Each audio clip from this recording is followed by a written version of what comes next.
Perkenalkan, nama saya Clarissa Salsabila dengan NPM 2352011019. Di sini saya akan membacakan rumusan masalah yang pertama. Baik, pada rumusan masalah pertama ini, saya akan menjelaskan mengenai pengaturan kode etik profesi jaksa dalam sistem hukum di Indonesia. Kode etik jaksa memiliki peran penting dalam menjaga integritas dan profesionalitas dalam menjalankan fungsi penuntutan. Jaksa sebagai domitus ilitis memiliki kewenangan besar dalam menentukan kelanjutan untuk suatu perkara, sehingga diperlukan pedoman etik agar tidak terjadi penyalahgunaan wewenang. Secara hukum, pengaturan jaksa terdapat dalam Undang-Undang Nomor 11 Tahun 2021 tentang Kejaksaan Republik Indonesia yang mewajibkan jaksa untuk menjunjung tinggi hukum, keadilan, serta bersikap profesional dan independen. Selain itu, terdapat Peraturan Jaksa Agung tentang Kode Perilaku Jaksa yang mengatur prinsip-prinsip seperti kejujuran, objektivitas, dan larangan penyalahgunaan wewenang. Kode etik ini juga mengatur perilaku jaksa baik dalam tugas maupun di luar tugas. Penegakan kode etik dilakukan melalui pengawasan internal, dengan sanksi mulai dari teguran hingga pemberhentian. Dengan demikian, kode etik profesi jaksa menjadi pedoman penting untuk menjaga integritas, mencegah pelanggaran, dan meningkatkan kepercayaan masyarakat terhadap penegakan hukum. Sekian dari saya. Wassalamualaikum warahmatullahi wabarakatuh. Assalamualaikum warahmatullahi wabarakatuh. Saya Nadila Priscila dengan NPM 2352011180. Di sini saya akan menjelaskan bagaimana mekanisme penegakan dan sanksi terhadap jaksa yang melakukan pelanggaran kode etik dalam proses penuntutan. Yang pertama, di rumusan masalah ada bagaimana mekanisme pemeriksaan dan penegakan kode etik terhadap jaksa yang melakukan pelanggaran dalam proses penuntutan berdasarkan peraturan terbaru. Yang kedua, ada apa saja bentuk sanksi, kode etik, administratif atau pidana yang dapat dijatuhkan kepada jaksa yang terbukti melanggar kode perilaku kode etik. Yang ketiga, bagaimana peran pengawalan internal atau jamwar dan eksternal komisi kejaksaan dalam menjamin objektivitas penegakan kode etik jaksa. Selanjutnya ada kajian pembahasan, menegaskan bahwa etika profesi jaksa merupakan fondasi utama dalam sistem penegakan hukum di Indonesia. Dalam kerangka negara hukum, jaksa tidak hanya berperan sebagai aparat penuntut tetapi juga sebagai representasi negara yang menentukan arah keadilan bagi masyarakat. Oleh karena itu, keberadaan kode etik bukan sekedar aturan formal, melainkan instrumen moral yang membatasi penggunaan kewenangan agar tidak disalahgunakan. Namun, dalam praktiknya pemahaman terhadap etika profesi seringkali masih bersifat formalitik dan belum sepenuhnya diinterilisasi sebagai nilai moral yang melekat. Hal ini menyebabkan etika hanya dipandang sebagai aturan administratif untuk menghindari sanksi, bukan sebagai pedoman dalam pengambilan keputusan hukum yang berkeadilan. Akibatnya, munculnya potensi penyalahgunaan wewenang yang dapat merusak legitimasi institusi kejaksaan serta menurunkan kepercayaan publik terhadap sistem peradilan pidana. Bentuk pelanggaran kode etik jaksa yang terjadi dalam praktik yang mencakup aspek integritas, profesionalitas, dan perilaku publik. Pelanggaran integritas misal berupa penerimaan suap, gratifikasi, dan konflik kepentingan yang dampak melibatkan keluarga dan pihak terkait. Faktor penyebab pelanggaran kode etik jaksa bersifat kompleks dan multidimensional, meliputi faktor internal maupun eksternal. Faktor internal seperti lemahnya integritas pribadi dan tidak kepuasan terhadap kesejahteraan dapat mendorong jaksa untuk melakukan pelanggaran, sementara faktor eksternal meliputi tekanan dari pihak tertentu, budaya organisasi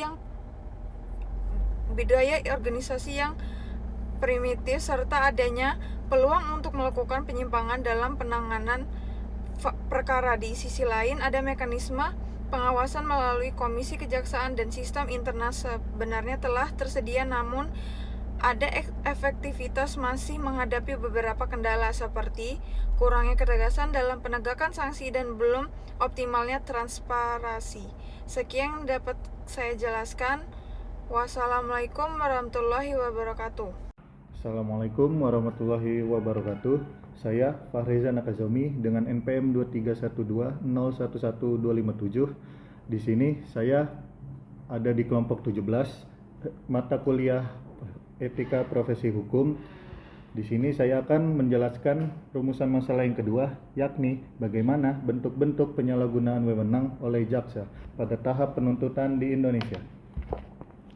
Dalam sistem peradilan Indonesia, jaksa memegang posisi sentral sebagai dominus litis atau pengendali perkara. Dengan kewenangan jaksa yang demikian luas tersebut, berpotensi menimbulkan berbagai bentuk penyalahgunaan wewenang yang tentu saja menjadi kekhawatiran terhadap diterapkannya prinsip diferensiasi fungsional.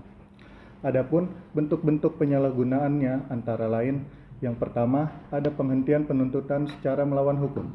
Merupakan bentuk penyalahgunaan wewenang yang paling masif terjadi, di mana jaksa menghentikan perkara melalui mekanisme di luar ketentuan yang sah atau dengan motif diskriminatif. Kewenangan yang diberikan kepada jaksa untuk menghentikan penuntutan berdasarkan keadilan restoratif sebagaimana diatur dalam Peraturan Kejaksaan Nomor 15 Tahun 2020. Dalam praktiknya seringkali melampaui batas-batas diskresi administratif yang tentu saja tidak diperbolehkan. Ketika penghentian penuntutan tidak didasarkan pada pertimbangan objektif seperti tidak cukupnya bukti atau melainkan didorong oleh faktor eksternal seperti suap, intervensi politik, atau hubungan personal dengan pihak terlapor, maka tindakan tersebut telah melampaui batas kewenangan hukum yang sah. Situasi ini menciptakan disparitas perlakuan yang tajam di mana perkara dengan konstruksi bukti yang serupa dapat bernasib berbeda semata-mata karena posisi sosial yang tentu saja melanggar kode etik profesi. Akibatnya, situasi ini menciptakan kompleksitas karena lemahnya pengawasan internal Komisi Kejaksaan dan eksternal dari masyarakat itu sendiri. Yang kedua, ada penuntutan tanpa bukti. Penuntutan tanpa bukti yang cukup menjadi bentuk penyalahgunaan wewenang yang secara langsung melanggar hak asasi manusia. Praktik ini mencerminkan kegagalan jaksa dalam memenuhi standar minimal pembuktian sebagaimana diamanatkan dalam pasal 183 KUHP yang mensyaratkan minimal 2 alat bukti yang sah dan berkeyakinan hakim. Dalam skenarionya, jaksa tidak hanya menerima hasil penyidikan yang cacat, tetapi secara aktif memanipulasi bukti atau mengintimidasi saksi guna memenuhi unsur-unsur yang didakwakan. Konsekuensi ini tentunya sangat berdampak pada diri terdakwa, karena terdakwa mengikuti proses peradilan yang panjang, menanggung biaya yang luar biasa, kehilangan kebebasan akibat penahanan yang tidak sah, serta menanggung trauma psikologis meskipun pada akhirnya bebas dari segala tuntutan hukum. Yang ketiga, penyalahgunaan wewenang dalam pengelolaan barang bukti melalui penggelapan, penggantian, atau pemanfaatan untuk kepentingan pribadi. Tindakan tersebut merupakan bentuk pelanggaran yang bersifat koruptif dan paling mudah diidentifikasi. Sebagaimana diungkap dalam kasus Kejaksaan Tinggi Daerah Khusus Jakarta, ada 6 orang jaksa yang secara aktif terbukti menikmati uang barang bukti senilai 11,7 miliar rupiah dari perkara investasi bodong robot trading dengan pembagian berkisar antara 200 juta rupiah hingga 500 juta rupiah per orang. Tindakan ini secara tegas melanggar ketentuan pasal 421 Kitab Undang-Undang Hukum Pidana yang mengatur tentang penyalahgunaan wewenang oleh pejabat publik yang mengakibatkan kerugian bagi pihak lain. Penyalahgunaan wewenang dalam ranah ini sangat merusak legitimasi institusi kejaksaan karena menunjukkan bahwa aparat tidak lagi memandang perkara sebagai instrumen keadilan, melainkan sebagai ladang ekonomi yang dapat diperas. Demikian yang saya sampaikan. Untuk rumusan masalah yang ketiga akan dijelaskan oleh teman saya. Perkenalkan, nama saya Muhammad Arafat Nagusatalo dengan NPM 2352011034. Saya ingin menjelaskan rumusan masalah saya. Apa kendala dalam penegakan kode etik profesi jaksa terhadap penyalahgunaan wewenang pada tahap penuntutan di Indonesia? Saya akan menjelaskan kendala dalam penegakan kode etik profesi jaksa terhadap penyalahgunaan wewenang pada tahap penuntutan di Indonesia. Dalam menjalankan tugas, jaksa memiliki kewenangan penting dalam proses penuntutan perkara pidana.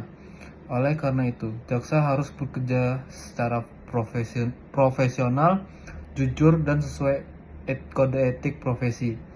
Namun dalam praktiknya masih terdapat penyalahgunaan wewenang yang dilakukan oleh oknum jaksa. Salah satu kendala dalam penegakan kode etik adalah lemahnya pengawasan internal yang di lingkungan kejaksaan.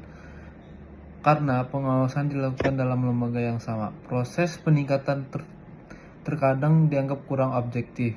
Selain itu, adanya solidaritas antara sesama aparat juga dapat menghambat mengungkapkan pelanggaran kode etik. Kendala lainnya yaitu sanksi yang diberikan seringkali kurang tegas hingga tidak menimbulkan efek jera. Beberapa pelanggaran hanya dikenakan teguran atau mutasi jabatan. Selain itu, intervensi dari pihak luar seperti kepentingan politik dan ekonomi juga dapat mempengaruhi independensi jaksa dalam menjalankan tugas penuntutan. Oleh karena itu, diperlukan pengawasan yang lebih transparan, penegakan sanksi yang tegas, serta meningkatkan integritas dan profesionalisme jaksa agar proses penuntutan dalam berjalan secara adil dan sesuai dengan hukum. Sekian yang saya dapat saya sampaikan. Terima kasih. Assalamualaikum warahmatullahi wabarakatuh. Perkenalkan, nama saya Muhammad Febran Sepanda Lumbu dengan NPM 2352011155. Di sini saya akan menjawab pertanyaan nomor 3 terkait bagaimana pelanggaran kode etik profesi jaksa terjadi dalam praktik penyalahgunaan wewenang pada tahap penuntutan. Pelanggaran kode etik profesi pada jaksa dalam praktik penyalahgunaan wewenang pada tahap penuntutan merupakan persoalan serius karena berkaitan langsung dengan prinsip keadilan, objektivitas, dan integritas penegak hukum.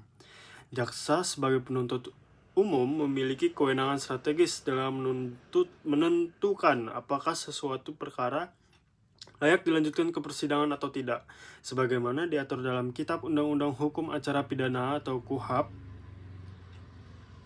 serta Pedoman Internal Kejaksaan Republik Indonesia. Oleh karena itu, setiap penyalahgunaan wewenang pada tahap ini berpotensi merusak sistem peradilan pidana secara keseluruhan. Dalam praktiknya, pelanggaran kode etik dapat terjadi ketika jaksa tidak menjalankan tugasnya secara profesional, independen, dan objektif. Salah satu bentuk penyalahgunaan wewenang adalah melakukan penuntutan secara tidak berdasarkan alat bukti yang cukup, melainkan karena adanya tekanan pihak-pihak tertentu. Penyalahgunaan wewenang jaksa melakukan penuntutan tanpa bukti cukup karena tekanan atau kepentingan pribadi, serta mengabaikan unsur pidana yang sebenarnya tidak terpenuhi. Kedua, jaksa sengaja mempercepat atau menunda proses penuntutan berdasarkan kepentingan tertentu, misalnya kasus pada pihak berpengaruh ditunda untuk dihentikan tanpa alasan jelas, sedangkan kasus lain dipercepat. Praktik suap atau gratifikasi, jaksa menerima imbalan untuk meringankan tuntutan, mengubah dakwaan, atau bahkan menghentikan penuntutan pelanggaran kode etik. Semua tindakan di atas bertentangan dengan prinsip keadilan, objektivitas, dan persamaan di hadapan hukum yang diamanatkan oleh kode etik jaksa. Jaksa seharusnya bertindak profesional, jujur, dan bebas dari konflik kepentingan. Sanksi dan dampak pelanggaran tersebut dapat dikenai sanksi etik atau teguran, penurunan jabatan, pemecatan, dan sanksi pidana. Misalnya, atas kasus korupsi, dampaknya merusak kepercayaan publik terhadap sistem peradilan yang ada di Indonesia. Dengan demikian, penyalahgunaan wewenang pada tahap penuntutan merupakan bentuk nyata pelanggaran kode etik profesi jaksa yang berdampak luas terhadap keadilan dan kepercayaan masyarakat. Oleh karena itu, diperlukan pengawasan yang ketat, penegakan kode etik yang tegas, serta pembinaan moral dan profesionalisme yang berkelanjutan agar jaksa dapat menjalankan tugasnya sesuai dengan prinsip hukum dan etika yang berlaku. Sekian dari saya. Wassalamualaikum warahmatullahi wabarakatuh.